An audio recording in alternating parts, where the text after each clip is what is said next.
জামায়াতের যদি জামায়াত থেকে ধরেন এই ধরনের বক্তব্য যদি এসে থাকে, আমি এই বক্তব্যের সাথে মানে আমি আমি জানি এই ধরনের বক্তব্য উনি দিয়েছেন কিনা, আর যদি দিয়েও থাকেন তাহলে এটা নিয়ে আলোচনা আমার জায়গা থেকে আমি আলোচনার জন্য এই বাইনারি পজিশন আমি যেতে চাই না যে ওই পলিটিক্যাল পার্টি সাবস্ক্রিপশন করলে আমি দেশপ্রেমিক। ওইটা হচ্ছে এক ধরনের একটা জিনিস, প্যারিকুয়াল একটা হচ্ছে আইডিয়া যে আমি এই আইডিওলজি থাকলেই হচ্ছে আমি দেশপ্রেমিক, আর ওই আইডিওলজি হলে দেশপ্রেমিক না। এই ধরনের ধারণাতে আমি বিশ্বাস করি না। আচ্ছা ঠিক আছে, ধরেন এটা এই বাইনারি ধারণাতে আপনি বিশ্বাস না করলেন, সেনাবাহিনী নিয়ে আপনি কি মনে করেন? আপনি কি মনে করেন বাংলাদেশের সেনাবাহিনী একটা পরীক্ষিত দেশপ্রেমিক শক্তি? এই বিষয়ে আমার মন্তব্য করা, আমি মানে একটা ডেসক্রিপশন দিতে পারবো। এই গণঅভ্যুত্থানে বাংলাদেশ সেনাবাহিনী যে ধরনের পদক্ষেপ নিয়েছে আমি অ্যাপ্রিসিয়েট করি। আবার কিছু কিছু জায়গায় অনেক ধরনের বক্তব্য এসেছে, বিবৃতি এসেছে, সেগুলো মনে হয় যে সেগুলো নিয়ে হচ্ছে হয়তো সমালোচনা হতে পারে এক্সিট দেওয়ার ক্ষেত্রে। তবে সেনাবাহিনীর যে ভূমিকা রেখেছে তারা 5ই আগস্টের পূর্বে, তারা মানে অন্য কোনো ডিসিশন নিতেও পারতো, দেশের পরিস্থিতি অন্যদিকে যেতেও পারতো। তো তারা সেই জায়গায় যে তৎক্ষণকার সময় যে ভূমিকাটি রেখেছে সেটির জন্য আমি সাধুবাদ জানাতে চাই। তবে সেনাবাহিনীর সার্বিক বিষয় যে এটা লিটমাস টেস্ট তো খালেদ ভাই নাই। এটা লিটমাস টেস্ট আপনি কেমনে করবেন যে ইভেন্ট বেসিসে লিটমাস টেস্ট হয় না, যে এই ইভেন্টে দেশপ্রেমিক, ওই ইভেন্টে দেশপ্রেমিক, ওইভাবে দেশপ্রেমিকের লিটমাস টেস্ট নাই। কিন্তু এখন তো ইভেন্ট বেস মানে লিটমাস টেস্টও অনেক বেশি চলতেছে, তাই না? জুলাই আগস্টে করেছিলেন, তার আগে কি করছেন? হাসান সাহেব ক্রোড়পত্রে লিখছেন কিনা, এগুলিও তো নানা ধরনের মানে কথা আসতেছে, কিন্তু সার্বিকভাবে দেখার জায়গা তো সার্বিকভাবে দেখার জিনিসটা তো আসলে নাই। তো এইটা তো আসলে অনেক সময় অনেক জায়গায় অনেক হার্ট করে, যে মানে ধরেন এইটা ভাই সার্বিকভাবে আপনি মানে এই সার্বিক জায়গায় যদি আপনি আওয়ামী লীগকে রাখেন, এই সার্বিকভাবে যদি আপনি এই জায়গায় গত একটা দীর্ঘ সময় ধরে যে যেই রাজনৈতিক দলের কারণে খালেদ মহিউদ্দিনরা দেশে সাংবাদিকতা করতে পারে নাই, ওদেরকে যদি এই সার্বিক এই এই এই এই ফরম্যাটে রাখেন, এই কম্প্রিহেন্সিভের ব্যাপারটায় রাখেন, তাইলে আওয়ামী লীগ ছাড়া ওই সার্বিকতার মধ্যে আমি সবাইকে রাখতে চাই। কিন্তু এই জায়গায় আওয়ামী লীগ আসবে। আচ্ছা, আওয়ামী লীগ বাদ দিয়ে বাকি সবাইকে রাখতে চান। একটা প্রশ্ন চলে আসে যে আপনি আওয়ামী লীগকে মানে প্রশ্ন আমি অন্যভাবে করি, যে ধরেন এখন একটা বড় কথা আছে হচ্ছে যে মুজিববাদকে বাদ দেওয়ার, মানে যেই কথাগুলিকে মুজিববাদ হিসাবে বলা হইতেছে আর কি, সেইগুলিকে বাদ দেওয়ার। যেমন 31শে জুলাইও আমরা এটার মধ্যে দেখলাম যে মুজিববাদের আপনারা কবর করতে চান। এখন মুজিববাদ বলতে আসলে এক্স্যাক্টলি কোনটা? কারণ আমরা কিন্তু দেখেছি যে বৈষম্য বিরোধী ছাত্র আন্দোলনের সময়ও আমরা কিন্তু এটা একদম দেখেছি যে শেখ মুজিবের ভাষণ, বঙ্গবন্ধুর ভাষণ, 7 মার্চের ভাষণকে ইন্সপিরেশন হিসেবে ব্যবহার করার, যেটা আসলে আপনাদের সমন্বয়কদের মধ্যে থেকে কেউ কেউ এটা ব্যবহার করেছেন। আমরা দেখেছি ওই সময়কার স্লোগান ব্যবহার করার, তার কথা বলে মানুষকে ইন্সপায়ার করার। তো এইটার এখন যে আবার আপনারা মুজিববাদের কবর চাচ্ছেন, সেইটার কারণ কি? যে আপনারা পপুলিস্ট জায়গাটা থেকে, মানে জনতুষ্টিমূলক এই জায়গাটা থেকে এটা ধরতে চাচ্ছেন, নাকি ব্যাপারটা এরকম যে ওই সময় আপনারা এটা করেছেন যাতে আপনারা একটা কৌশল নিতে পারেন, যেই কৌশলে আবার বেশি লোক আপনাদের প্রতি আকৃষ্ট হতে পারে? কোনটা, মানে ওই সময়টা কৌশল ছিল নাকি এখনকার একটা কৌশল? দুইটা তো দুই অবস্থান, তাই না? আচ্ছা, আমি আপনি আমার জন্য সহজ করে দিয়েছেন। এই মুজিববাদ হচ্ছে ওই আইডিয়াটা, আমি যখন আমার একটা যৌক্তিক দাবির জন্য দাঁড়াবো, তখন আমাকে সেন্স অফ উইনেস ডেভেলপ করতে হয় এই মুজিবের খুঁটির উপর দিয়ে।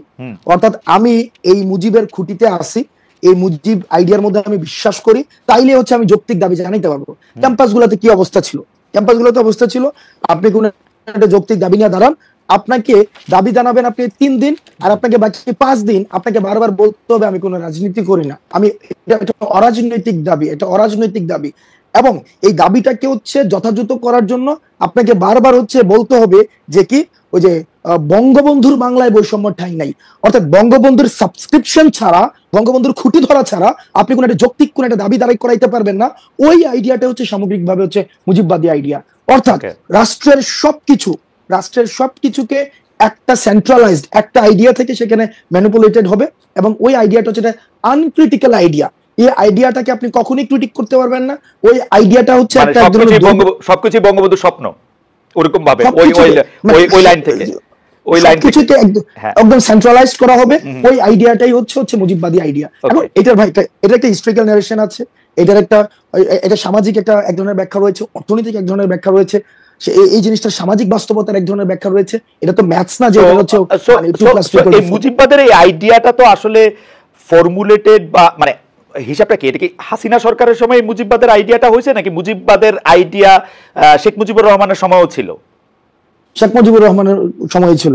আপনার যখন মুক্তিযুদ্ধটা হয়েছিল ডিগনিটি, ইকুয়ালিটি এবং জাস্টিসের ভিত্তিতে, এবং সেখানে এসে ৭১ পরবর্তী সময়ে আইসা আপনি দেখেন এই প্রথম ৭১ পরবর্তীতে আপনার হচ্ছে কনস্টিটিউশনে এমন কিছু হচ্ছে আপনার আবার পিলার নিয়ে আসলো যথা হচ্ছে যেখানে সোশ্যালিজম, ন্যাশনালিজম, তারপর হচ্ছে এখানে নিয়ে আসলো হচ্ছে বাঙালি ন্যাশনালিজম আসলো। কিন্তু এগুলো তো আওয়ামী লীগেরও মূলনীতি না, এটা আওয়ামী লীগের নীতিও না, মানে এটা মানে দেখেন মুক্তিযুদ্ধটা, হ্যাঁ এটা হচ্ছে এটা কাদের মূলনীতি? এর মূলনীতিটা ছিল ভারত এবং সোভিয়েতপন্থী যে সব মুক্তিযুদ্ধের সময়, সেই সময় দুইটা স্ট্রিম ছিল। আপনি যদি তৎকালীন সময়, আমি চেষ্টা করছি এখন পড়ার বা আগেও পড়ার চেষ্টা করেছি, তৎকালীন সময় বদরুদ্দিন উমর এবং হচ্ছে ভাষা নিয়ে আপনার লেখাগুলো যখন পড়ছি বা পড়ি তখন দেখতে পাচ্ছি যে এখান থেকে কিন্তু একটা ব্যাপক একটা বিভাজন ছিল। অর্থাৎ যারা হচ্ছে পাকিস্তানের জন্য যে এই গণপরিষদটা করা হয়েছিল পাকিস্তানের জন্য, ওইটা দিয়ে হচ্ছে আমরা একটা বাংলাদেশের কনস্টিটিউশন হলো, সেইটাতে পুরো রিফ্লেক্ট পাইলো হচ্ছে একটা ব্যক্তির একটা ধারণা, যেটার পরবর্তী হচ্ছে আপনি মনে করতেছেন যে গণতন্ত্র, সমাজতন্ত্র, ধর্মনিরপেক্ষতা ও জাতীয়তাবাদ এইটা হচ্ছে সংবিধানের মূল সমস্যার জায়গা। আপনি না ভাই না, আপনি একদম যে এভাবে কনক্লুশনে চলে গেলে হবে না। অর্থাৎ এই যে মুক্তিযুদ্ধটা হইলো ডিগনিটি, ইকুয়ালিটি এন্ড জাস্টিসের ভিত্তিতে, পরবর্তীতে আপনার মুক্তিযুদ্ধের যে সকল অংশীজনের কি মতামত নিয়ে এটা হয়েছিল নাকি পাকিস্তানপন্থী যারা রয়েছে, এটা একটা মানে এটাকে অন্যভাবে ব্যাখ্যা করার একটা সুযোগ থাকবে, কারণ এই যুগে হচ্ছে কনটেক্সট ছাড়া কথা ইজিলি। আমি বলতে চাচ্ছি তৎকালীন সময় যে গণপরিষদটা করা হচ্ছিল, সেই গণপরিষদটা হচ্ছে এই গণপরিষদটা কিভাবে মানে কোন নির্বাচনের ভিত্তিতে হয়েছিল? একটা ন্যাশনাল এবং প্রভিন্সিয়াল নির্বাচন, যে নির্বাচনটা এই তর্ক তো আমরা করতেই পারি, এই তর্ক আমরা সারা জীবন ধরে করতে পারবো যে এটা আসলে গণপরিষদ হয়েছিল কিনা, ৭০ সালে যারা নির্বাচিত হয়ে আসছিল তারাই গণপরিষদে বসবে কিনা, এগুলো তর্ক আমরা করতে পারি। কিন্তু আমি জানতে চাইতেছি যে আমরা এখন ৭২-এর সংবিধান বলি বা ইয়াটা বলি, এটার ক্ষেত্রে গণতন্ত্র, সমাজতন্ত্র, ধর্মনিরপেক্ষতা, জাতীয়তাবাদ এগুলিকে আমরা সমস্যা হিসেবে দেখতেছি কিনা, ভিসাভিস যেখানে আমাদের কাছে ডিগনিটি, ইকুয়ালিটি এবং সোশ্যাল জাস্টিস ছিল, এবং ডিগনিটি, ইকুয়ালিটি, সোশ্যাল জাস্টিসের এন্টিথিসিস আমরা গণতন্ত্র, সমাজতন্ত্র, ধর্মনিরপেক্ষতা, জাতীয়তাবাদকে মনে করতেছি কিনা যে একটা আরেকটার সাথে সাংঘর্ষিক। না, এন্টিথিসিস না, এখানে কন্ট্রাডিকশন আছে। হ্যাঁ, কন্ট্রাডিকশনটা একটু বলেন। কন্ট্রাডিকশনটা একটু বুঝি। কন্ট্রাডিকশন এখানে দেখেন একদম পুরাটাকে হচ্ছে বাঙালি জাতীয়তাবাদ বানাই ফেলছে, এখন সবগুলাকে একসাথে হচ্ছে একটা প্যাকেটে নিয়ে আসছে।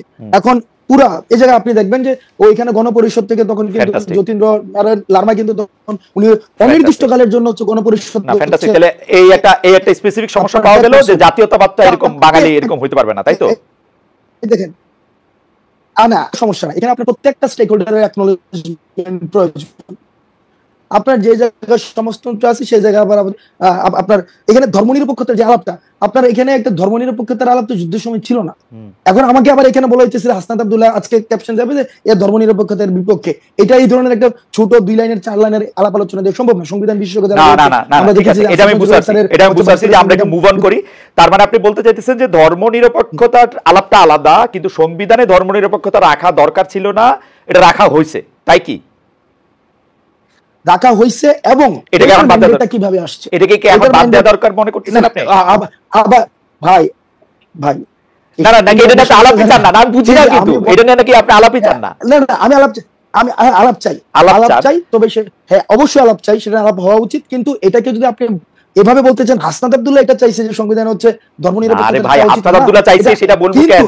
আমি আলাপটা বোঝার জন্য আলাপটা হচ্ছে যে মুক্তিযুদ্ধটা যেভাবে হয়েছিল, মুক্তিযুদ্ধটা যেই অবজেক্টিভ সামনে রেখে হয়েছিল, পরবর্তীতে ৭২-এর যে সংবিধানটা হয়েছিল, এই মুক্তিযুদ্ধের গণ আকাঙ্ক্ষার প্রতিফলনটা এই সংবিধানটাই হয় নাই, আওয়ামী লীগের আকাঙ্ক্ষার প্রতি। আওয়ামী লীগের আকাঙ্ক্ষা জাতীয়তাবাদ, আমি একটু কয়ে রাখি, আমার জীবনেও মনে হয় না আওয়ামী লীগের আকাঙ্ক্ষা জাতীয়তাবাদ, আমার জীবনেও মনে হয় না আওয়ামী লীগের আকাঙ্ক্ষা ধর্মনিরপেক্ষতা। কারণ আওয়ামী লীগ ধর্মরে পুঁজি কইরা সবচেয়ে বেশি বাংলাদেশে অন্যায় করছে।